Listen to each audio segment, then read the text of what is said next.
Who here loves when their nails are done perfectly? Me.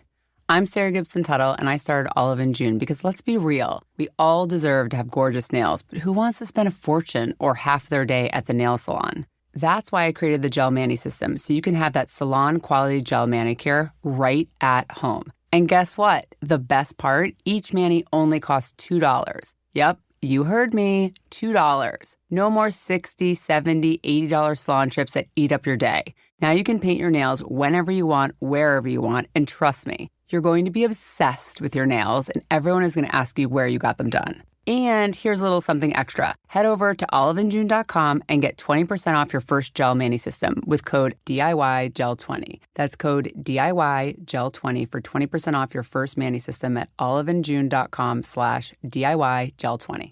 We live in a culture obsessed with dieting, weight loss, and exercise. And that can make eating disorder behaviors easy to miss. But the reality is, eating disorders are serious mental illnesses that take a major toll on your health and your life. But recovery is possible. Eating disorders are more common than you might think. Chances are you know someone who is struggling with one. Or maybe you're struggling yourself. If you're concerned about an eating disorder in yourself or a loved one, I want to introduce you to Equip. Equip is a fully virtual, evidence-based eating disorder treatment program that helps patients achieve lasting recovery at home. Every Equip patient is matched with a multidisciplinary care team that includes a therapist, dietitian, medical provider, and mentors. And you get a personalized treatment plan that's tailored to your unique goals and challenges. Equip treats patients of all ages and all eating disorder diagnoses. It's covered by insurance, and there's no wait list. If you think that you or a loved one could be struggling with an eating disorder, don't wait to get help. Visit equip.health to learn more. That's equip.health.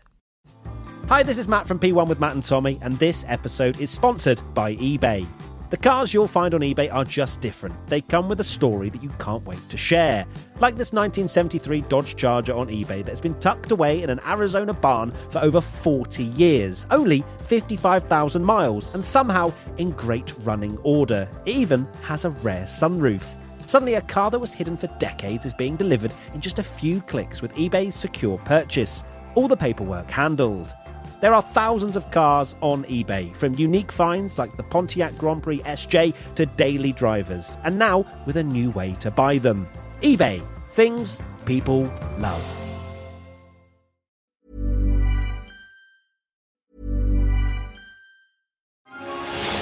In a world where January is supposed to be boring, one staple of the holidays refuses to end. The great deals at Verizon. The joy just keeps on coming. Right now, you can save on 4 new phones and 4 lines. Critics agree, it's the deal that keeps on giving. Come into Verizon and save on 4 new phones and 4 lines on unlimited welcome. Additional terms apply. See Verizon.com for details. We live in a culture obsessed with dieting, weight loss, and exercise. And that can make eating disorder behaviors easy to miss. But the reality is, eating disorders are serious mental illnesses that take a major toll on your health and your life. But recovery is possible. Eating disorders are more common than you might think. Chances are you know someone who is struggling with one. Or maybe you're struggling yourself. If you're concerned about an eating disorder in yourself or a loved one, I want to introduce you to Equip. Equip is a fully virtual, evidence-based eating disorder treatment program that helps patients achieve lasting recovery at home. Every Equip patient is matched with a multidisciplinary care team that includes a therapist, dietitian, medical provider, and mentors. And you get a personalized treatment plan that's tailored to your unique goals and challenges. Equip treats patients of all ages and all eating disorder diagnoses. It's covered by insurance, and there's no wait list. If you think that you or a loved one could be struggling with an eating disorder, don't wait to get help. Visit equip.health to learn more. That's equip.health.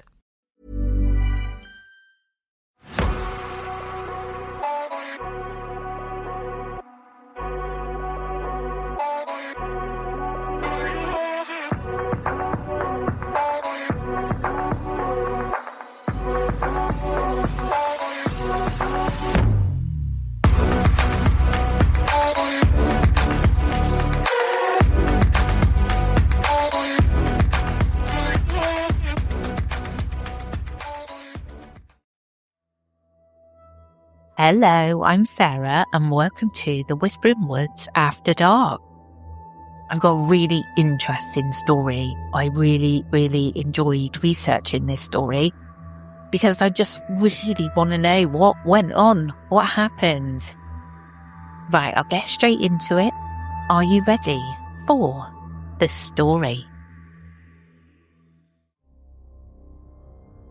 A battered wooden door creaks on its hinges as two police officers push their way into a dark farmhouse. The air inside hangs heavy with dust and decay, untouched for ages. Flashlight beams cut through the gloom, illuminating peeling wallpaper and sheets draped over furniture.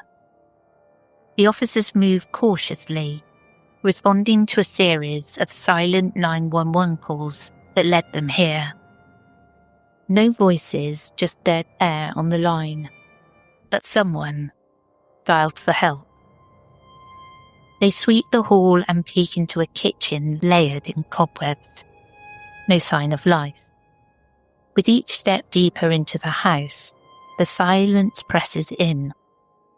At the end of the hall, one door stands closed.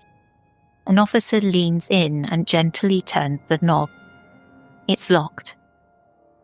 Exchanging uneasy glances, they brace themselves and kick the swollen door open. Inside, the scene is a world apart from the dust-choked decay outside. It's a child's bedroom, eerily pristine as if frozen in time. In the centre of the tidy room sits what looks like a woman in a rocking chair. The officers stop, stomachs pulled in tight. They know even before the light reveals her fully what they've found. Olivia Mabel sits upright in the chair, or what remains of her. The body is in an advanced state of decomposition. Skin drawn tight, she stares ahead with hollow eyes, an uncanny smile frozen on her face. In her hands, a crude stick figure doll lies tangled in her bony fingers. One officer covers his mouth at the smell that now hits them, a mix of dust, death, and something faintly sweet like burnt wax. The other's flashlight dances across the room. Against the far wall, strange drawings and letters are taped around a low wooden altar. On it are childhood toys and framed photos that seem to watch the officers' every move. Candles have long since burned out, their wax drippings hardening on the altar's edges. Scrawled across the front of the altar, in bold black letters of a language the officers don't recognise, is a word meaning construct, to build. The younger officer's hand trembles as he nudges his partner and points to a stack of handwritten notes on the altar. The top page bears today's date, February the 27th, 1994, scrawled in shaky handwriting. With a sense of growing dread, he scans the message. By the time he reaches the final line, his blood has run cold. It reads, "My Aiden, I'm sorry. I'm so sorry. I'm leaving. I will not let you keep me, you vile, evil creature.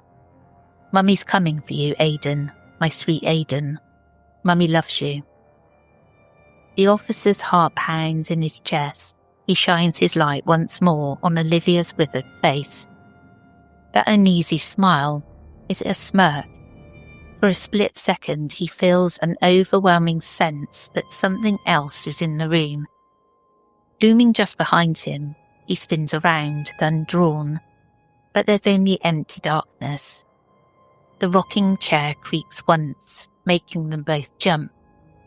The officers have found Olivia Mabel, but in this silent house at the end of a lonely dirt road, they have also stumbled onto a mystery far more disturbing than a simple death. This is the case of Olivia Mabel, a case that unfolded in the early 1990s. and left a small Texas town with more questions than answers. It's a story of grief, isolation, and perhaps something not entirely of this world. Our story begins years before that night. Olivia Jane Mabel was a young mother living with her husband, Travis, and their little boy, Aidan, on a 13-acre property called Footlights Ranch, just outside the quiet town of Salina, Texas. By all accounts, Olivia was a devoted mother and the family lived a simple, content life on the ranch. That peace was shattered on March 13th, 1990, when tragedy struck. 7-year-old Aidan was found lifeless in the ranch's pond, the victim of an accidental drowning. For Olivia, Aidan's death was devastating. She blamed herself, consumed by grief and guilt. In the aftermath, the once outgoing and warm Olivia withdrew from the world. She quit her job, cut off friends, stopped attending church, and barely left the house. Her marriage fell apart under the weight of loss. By early 1991, she and Travis divorced. Travis left Texas entirely, moving to New England to start over. But Olivia stayed behind on the ranch, alone with her sorrow. The last confirmed sighting of Olivia Mabel was in September 1991. After that, it was as if she vanished from the community. Neighbours seldom saw her. Mail piled up. Some assumed she'd moved away, while others said that the grieving mother simply couldn't let go of the past. For more than 2 years, silence enveloped Footlights Ranch. Olivia lived as a recluse, mourning her son in solitude. Few, if any, visitors crossed her doorstep. In Salina, a town small enough that everyone knows each other's business, Olivia's seclusion did not go unnoticed. But any attempts to reach out to her were rebuffed. Concern gave way to forgetfulness. Eventually, most people just left Olivia Mabel to her grief and moved on. It is until the night of February the 27th, 1994. That night, at about 9:30 p.m, the Collin County dispatcher received a strange emergency call. Then a second, and a third. Each time the line was open, but no one spoke. Just static and eerie quiet. The calls were all traced to the same place, the long-neglected Footlights Ranch, home of Olivia Mabel. Officer Francesca Santiago was among the first responders that night. The multiple silent calls were alarming. Could it be a malfunction or distress call from someone unable to speak? Fearing an intruder or an injured occupant, police rushed to Olivia's address. The old ranch house sat dark at the end of a dirt drive. No lights, no signs of activity. 2 officers stepped out of their cruiser, flashlights cutting across the overgrown yard. The only sounds were the Texas wind and their own footsteps on the creaking porch. They knocked and announced themselves. No answer. After repeated attempts, the officers decided to enter by force, concerned that someone inside might be hurt or worse. The front door was swollen from disuse. It took a couple of hard kicks to jar it open. Stepping in, they found exactly what we saw at the beginning of this episode. A house seemingly frozen in 1991. Dust lay thick on every surface, and the air was stale, dead air, as one account later put it. In the beam of a flashlight, motes of dust danced like snow in a tomb. The officers called out, "Olivia, anyone here?" but met only muffled echoes. Room by room they cleared the first floor. The living room furniture was covered in white sheets, untouched. In the kitchen, a thin layer of grime coated the sink. A forgotten bowl of cat food sat dried on the floor, though there was no cat to be found. It truly looked as if no one had lived here for years, which made the source of the 911 calls all the more confusing. Who had dialed the phone? Upstairs, a hallway led to 2 bedrooms. The master bedroom door hung ajar, revealing an unmade bed and dust-covered picture frames, nothing disturbed. Then there was Aidan's room, at the end of the hall, the door that was shut tight. As the officers entered, they immediately sensed something off.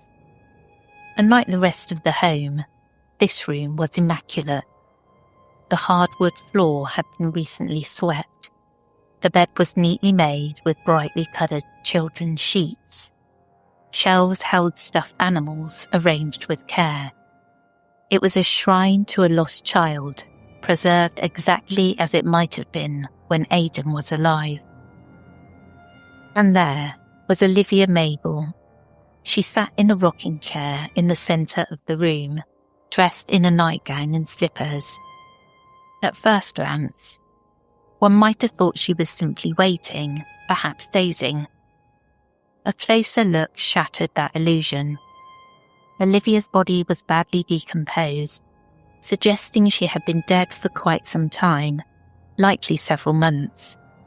She clutched a small doll in one hand, a primitive figurine, woven together from twigs and bound with strips of cloth, with a tuft of what looked like human hair glued to its head. Later, some would remark that the doll was made in Aidan's image, an effigy of her son.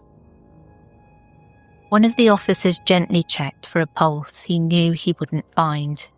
Olivia's skin was cold and leathery. There was no sign of trauma, no blood or obvious injury. But if Olivia had been dead for months, who had called 911?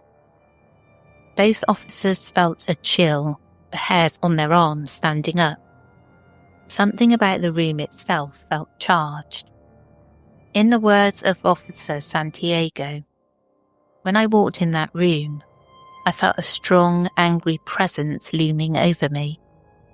It was honestly the last thing I expected to see in this town."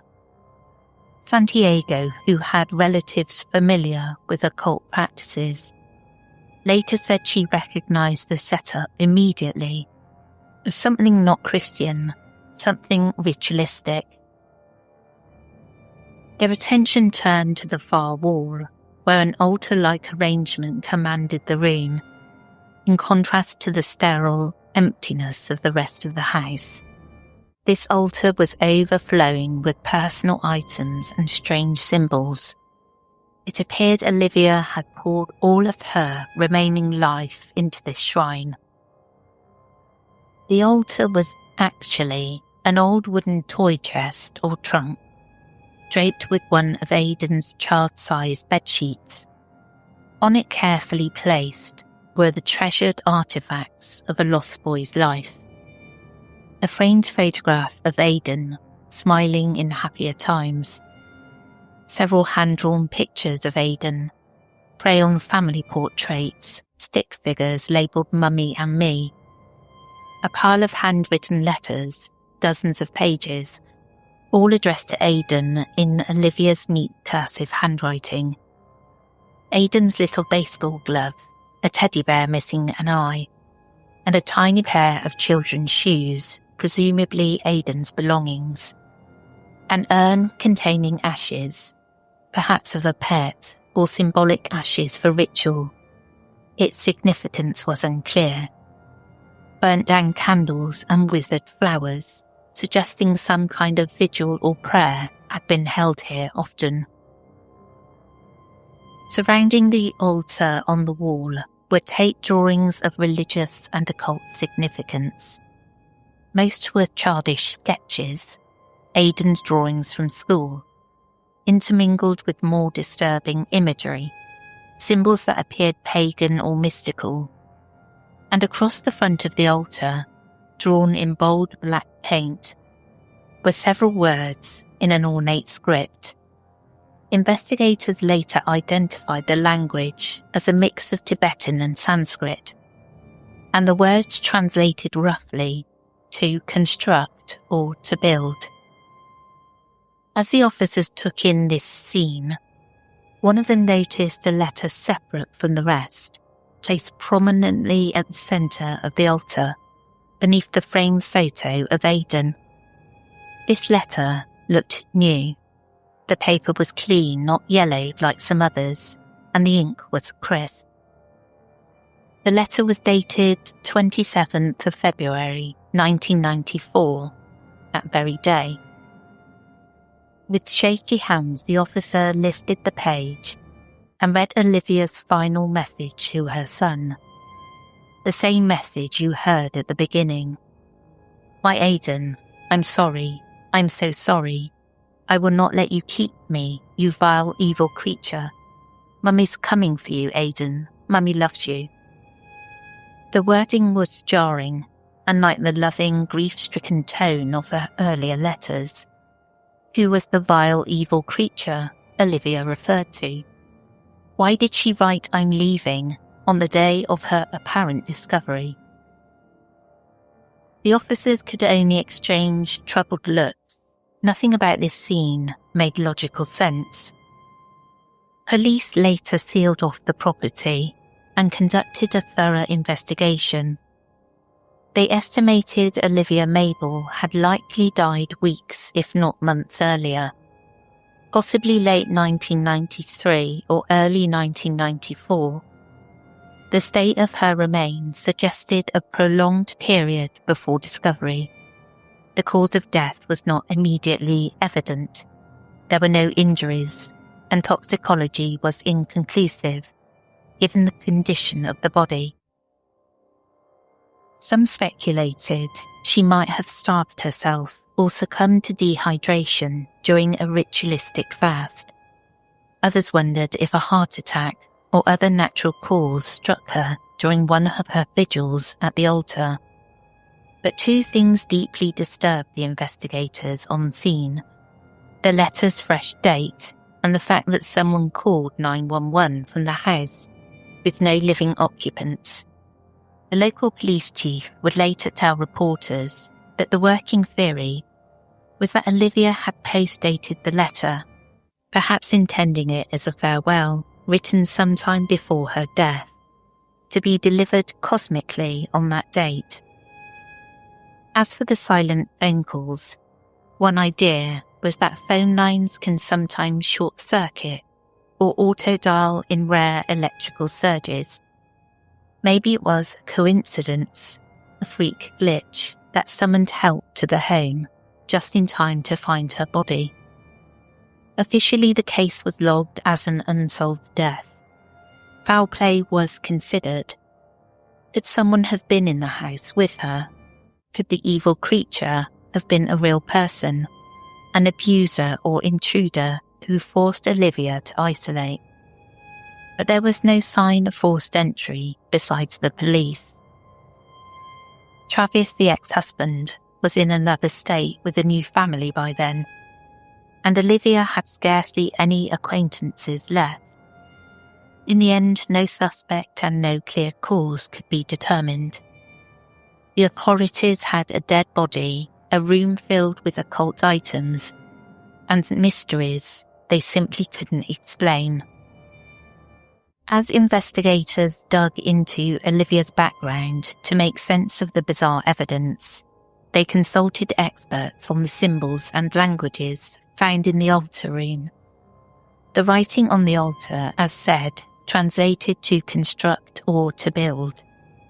Combined with the effigy dolls, the letters to her son, and the intense focus of her grief, the theory began to take shape.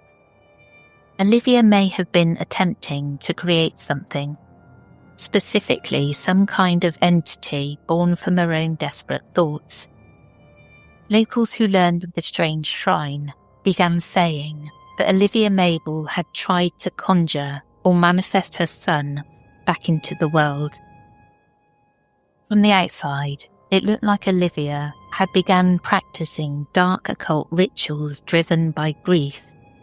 The concept many latched onto was that of a tulpa. A tulpa in Tibetan mysticism is also known as a thoughtform, a being or object created purely through intense mental and spiritual concentration. It's said that if someone focuses hard enough, with enough will and emotion, they can literally will an entity into existence. Often these entities are harmless imaginary friends or guardians, but under certain conditions, a tulpa can become autonomous and uncontrollable. Looking at Olivia's case, many wondered if her single-minded obsession had actually formed a tulpa of Aidan. There were the clues: the child's room kept pristine, as if for a living boy, the stick-figure doll as a spiritual vessel, the Sanskrit words construct on the altar, and the letters acting perhaps as a way to channel energy into this thought form. If Olivia truly believed she could build Aidan anew with enough love and sorrow, it's conceivable she performed daily rituals toward that end. But if so, what went wrong? The final letter provides a hint. In it, Olivia addresses an unnamed vile evil creature, telling it, "I will not let you keep me." Some interpret this as Olivia realising that what she brought forth was not actually Aidan, but something else. Something malignant that had taken hold in Aidan's place. Perhaps an entity masquerading as her son, feeding off her grief. If Olivia had indeed created a tulpa, maybe by February 1994, she believed it had turned into a monster. Her last act could have been an attempt to free herself and reunite with her real son in the afterlife, instead of continuing to nurture the imposter she'd created. Lead investigator, Sergeant Terry Goldshire, commented that Olivia's isolation and the bizarre altar were signs of something seriously wrong with her mental health. She left the flock and became the devil's prey, plain and simple. Goldshire saw the case as a tragic example of grief driving someone to extreme delusions and occult practices. But some of Goldshire's own colleagues weren't entirely sure everything could be explained away so neatly. Officer Santiago, for one, could not shake what she felt in that room. She said later, "I don't believe she was alone in that house, and I don't believe her spirit wasn't still in the room with us that night."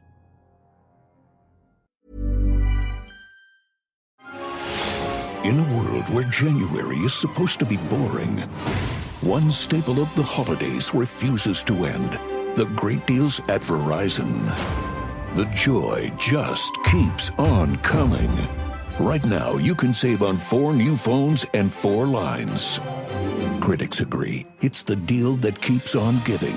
Come into Verizon and save on 4 new phones and 4 lines on unlimited welcome. Additional terms apply. See Verizon.com for details. We live in a culture obsessed with dieting, weight loss, and exercise. And that can make eating disorder behaviors easy to miss. But the reality is, eating disorders are serious mental illnesses that take a major toll on your health and your life. But recovery is possible. Eating disorders are more common than you might think. Chances are you know someone who is struggling with one. Or maybe you're struggling yourself. If you're concerned about an eating disorder in yourself or a loved one, I want to introduce you to Equip. Equip is a fully virtual, evidence-based eating disorder treatment program that helps patients achieve lasting recovery at home. Every Equip patient is matched with a multidisciplinary care team that includes a therapist, dietitian, medical provider, and mentors. And you get a personalized treatment plan that's tailored to your unique goals and challenges. Equip treats patients of all ages and all eating disorder diagnoses. It's covered by insurance, and there's no wait list. If you think that you or a loved one could be struggling with an eating disorder, don't wait to get help. Visit equip.health to learn more. That's equip.health.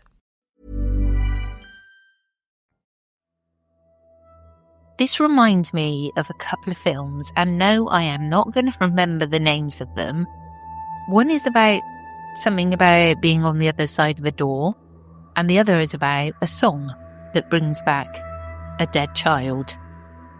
I think they're both about losing a child and trying to bring them back, and that is why they obviously remind me of this story. And I do wonder if they took some inspiration from this story when putting together those films. I just want to know, and it's no good because it makes my brain spin. What was she doing? Did she create something that she couldn't put back where it came from once it came through? And who was making the phone calls? Was it her? And why was the letter dated the same day, even though she'd been dead for a while and couldn't have possibly written it? Oh man, it's sending me a bit screwy. I don't know if that's the right word, but you know what I'm trying to say. Well, that's it from me today. I hope you enjoyed, and I'll catch you again tomorrow with Toby. Take care, everyone.